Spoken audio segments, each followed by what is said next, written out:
Live on the BBC, voters head to polls across England to elect hundreds of local councillors and 6 mayors. Voters are heading to the polls to elect councillors and mayors in parts of England in the first local election since the general election in summer. There is also a by-election in Runcorn and Helsby for a new MP. Because the old one, like chinning people apparently. And across England there's more than 1,600 seats being contested in 23 councils. Right then, you all know it's election day. It's boring, isn't it? Everyone knows that. What we're going to do is do some predicting, because that's always interesting. And I'm going to be doing it using a novel approach that I've thought of. It's just for fun, right? What I'm going to do is I'm going to predict events via the medium of Twitter ratios, because looking at all of the prominent Labour, front benchers, prominent MPs and activists, judging by the ratios on their tweets, Labour are going to get absolutely malleted. So we can look forward to that at least. You've got to take small wins wherever you can get them these days. And for boomers that don't know, because I didn't know a couple of years ago, Twitter ratios, the term ratioed is a reference to when somebody tweets. Obviously, if you like what they've said, you just like it, or you might retweet it. But usually, people are much happier, certainly I fall into this category, much happier feeding the rage boners by going off onto a tirade via text when you see something you don't like. And I think most people do, don't they? If you like it, you just give it a quick heart or you retweet it so people can see it. But if you hate it and you hate the person that wrote it, you write an angry message. So when people say you're getting ratioed on Twitter, obviously it's a dead good indicator of whether or not people like or agree with the person that's posting it, when there's just loads of replies and hardly any likes or retweets. So that makes sense, and it's a good marker. So Exhibit A, before we get started, is Rachel from accounts. Yes, this one. Somehow, despite being completely economically illiterate, innumerate, that's what she is, former Bank of England economist, she's also a lying bastard, judging by that statement.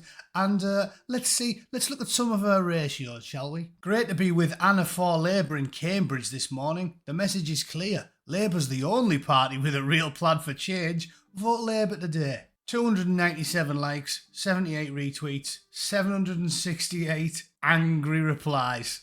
And I'm sure they're angry. Let's have a look. Did Lord Ali buy you those jeans? If so, he has terrible taste. Who dresses you all? Does your husband not say anything when you walk out the house wearing those clothes? J. Red, much more candid with his response. So yeah, you get my point. Judging by social media, Rachel is about as popular as a bastard at a family reunion.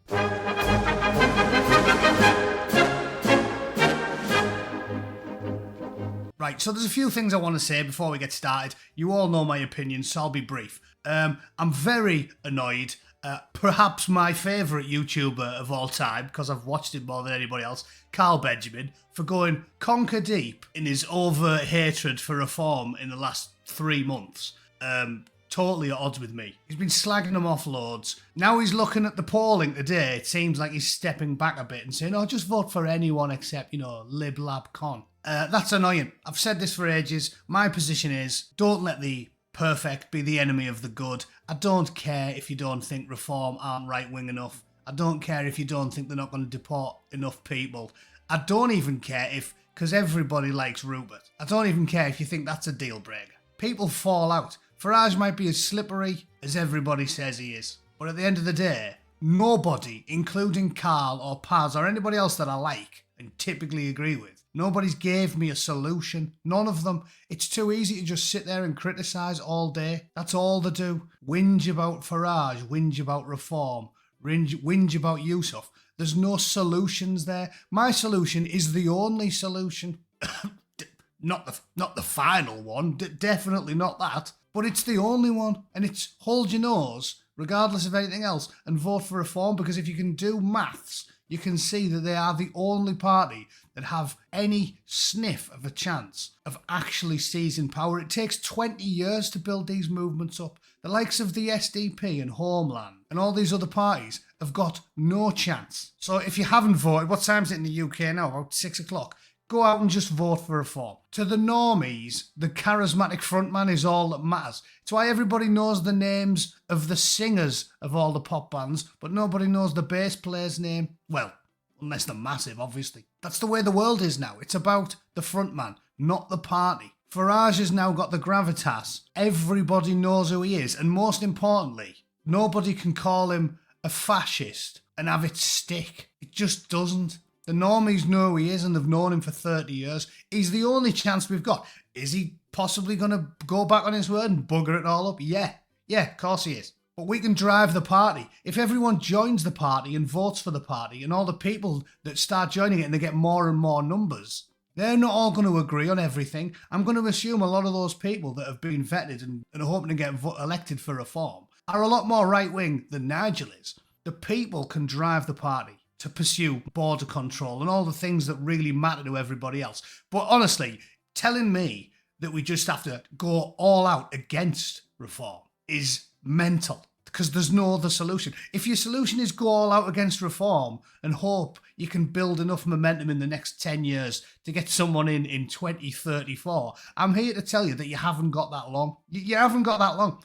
You might not be able to turn it around by 2029, because Labour are going to just turn the country into a sewer. But you've got a ghost of a whisper of a chance with reform, and a ghost of a chance is better than none at all, which is what you're going to get with any of the other big 6 parties. Honestly, everyone's moaning about them, but nobody's given me a solution. You think Labour or Plaid Cymru or the SNP or the Lib Dems are going to be stricter on border control than Reform are? Give your head a shake. Anyway, rant over. Let's have a look at some ratios, shall we? And then I'll give you what I think is the most accurate poll at the end of it. The Big Cheese's last tweet says, in today's elections, the choice is clear. Labour councillors, mayors and MPs can bring change to Britain, or chaos and division with parties who have no plan. Vote Labour. 5.8 thousand replies, 2,000 likes. And the top response is the Tard Finder from America. Anyone who votes Labour is, well, we already know that, mate. We already know that. Let's have a look at Lambtron. Without doubt, the fattest, sweatiest man in British politics. Also, his pinned tweet is, we must not forget Sudan. That's, you know what really people are really worrying about in the local elections? Sudan. Yeah, definitely makes sense. You've just watched an Afghan have a shit in the car park at Waitrose, and your biggest concern's Sudan. Cheers, Dave. Anyway, here's his last tweet from 3 hours ago. Great to be back in Peterborough with the wonderful Anna for Labour. A glorious day on the doorsteps and a pleasure to campaign for a mayoral candidate who's done so much for her local community. Once again, ratioed. What he didn't tell you there is how many people told him to F off as soon as they looked through the window and saw that fat, sweaty knobhead stood on the doorstep. And how do you think the Ginger Growler's doing? Sorry, the Deputy Prime Minister. It's genuinely funny to me. It's an embarrassment. How the mighty have fallen. That this creature is the Deputy Prime Minister of the United Kingdom should make us shiver with shame. Out campaigning in Peterborough, Anna's going to work in partnership with the government to deliver real change. All the talk about it, change. Vote Labour. And ratioed, as usual. Imagining opening your door and seeing that group. Good grief. I wonder how many people told you to F off. Knocking on the doors of grooming gang members, making sure they're okay, giving them reassurances that they're protected under Labour. Yeah, well done, Mr. Goon, you'll do for me, son. So you get the idea, the people appear to have spoken, and none of the things they said were very useful to the Labour Party. As for predictions, Politics UK seem to have the most accurate one. So bizarrely, there's a few lefty activists that seem to be overstating Reform's capability to suck up all the Tories. Politics UK seems to have the most accurate one in my opinion. The issue is so many Conservatives are still sticking with the Tory party, and the plan that we all seem to have jumped on board with several years ago when we realised that Boris Johnson, the fat porridge-faced albino jellyfish, was opening the floodgates to mass migration. Despite promising the opposite. The plan was to abandon the Tories, knowing that it'd give Labour the general election, and then hopefully allowing it to sink in. So, the 25% of former Conservatives that are now voting Reform had become like an 85%. And unfortunately, I still don't think we're there yet. I still think we're at about 50% of Conservative voters voting Reform as opposed to all of them. So that dogmatic loyalty, which is a trait we can admire and you should expect from Conservative people, is now hamstringing Reform. But there's a long way to go until the next proper general election. At which point, I'm assuming, unless these people are completely brain dead, that loyalty will be tested to the point where they're all going to abandon the party. But I think this early in the game, you're still going to split the Reform vote with Conservative and Reform, and at that, it may cost Reform some big important seats like Runcorn. That might just edge into a win for Labour, possibly, because you've still got like 20% of the Tories dogmatically sticking with the Conservatives.